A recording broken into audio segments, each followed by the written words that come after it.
नमस्कार, मैं ओंकार पांडे और स्वागत है आपका न्यूज़ 18 राजस्थान के डिजिटल प्लेटफॉर्म पे।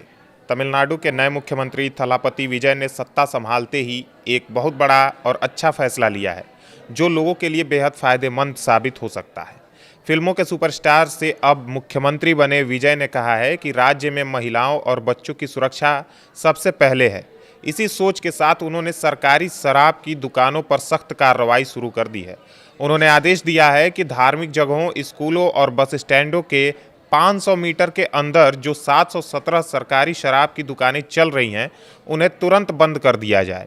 प्रशासन को साफ निर्देश है कि यह काम सिर्फ 14 दिनों में पूरा हो जाना चाहिए। यह फैसला इसलिए लिया गया है क्योंकि ये दुकानें जहां तहां खुले में हैं और वहां से गुजरने वाले बच्चे और महिलाएं असुरक्षित महसूस करते हैं। शराब पीने वाले लोग वहां जमा होते हैं, जिससे आसपास का माहौल खराब हो जाता है। सीएम विजय का कहना है कि राज्य में कानून व्यवस्था सुधरे और समाज अच्छा बने, इसके लिए यह कदम बेहद जरूरी था। उन्होंने कहा कि पहले की सरकारों में शराब की दुकानें बहुत बढ़ गई थी, लेकिन अब बदलाव का समय है। लोग इस फैसले का स्वागत कर रहे हैं क्योंकि इससे स्कूल के पास खेलते बच्चे सुरक्षित रहेंगे और मंदिरों में पूजा करने वाले लोग शांति से आ जा सकेंगे।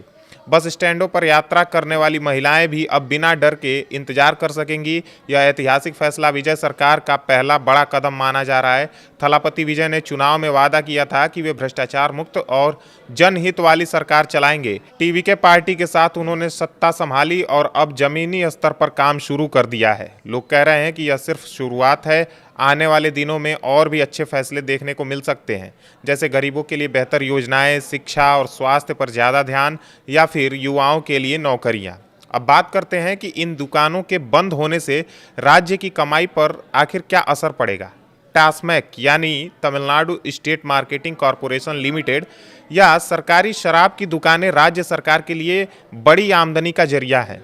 हर साल करोड़ों रुपए इनसे आते हैं। 717 दुकानें बंद होने से कुछ कमाई कम हो सकती है, लेकिन सरकार का कहना है कि लोगों की भलाई इससे ज़्यादा जरूरी है।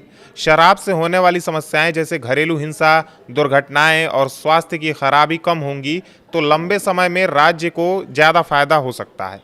प्रशासन अब इन दुकानों को दूसरे सुरक्षित जगहों पर शिफ्ट करने की योजना बना रहा है ताकि राजस्व पर बहुत ज़्यादा बोझ न पड़े। यह फैसला पूरे राज्य में चर्चा का विषय बना हुआ है।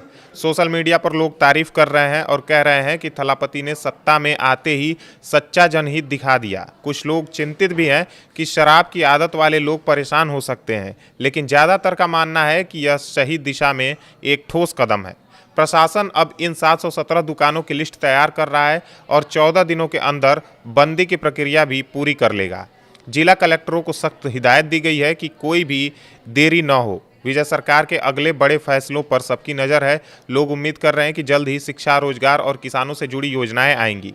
सीएम ने कहा था कि उनकी सरकार सिर्फ एक परिवार की नहीं बल्कि पूरे तमिलनाडु की होगी। इस फैसले से लगता है कि वे अपने वादे पर खरा उतर रहे हैं। कुल मिलाकर यह खबर राज्य के लिए एक नई शुरुआत जैसी है, जहां सुरक्षा और अच्छे माहौल को प्राथमिकता दी जा रही है।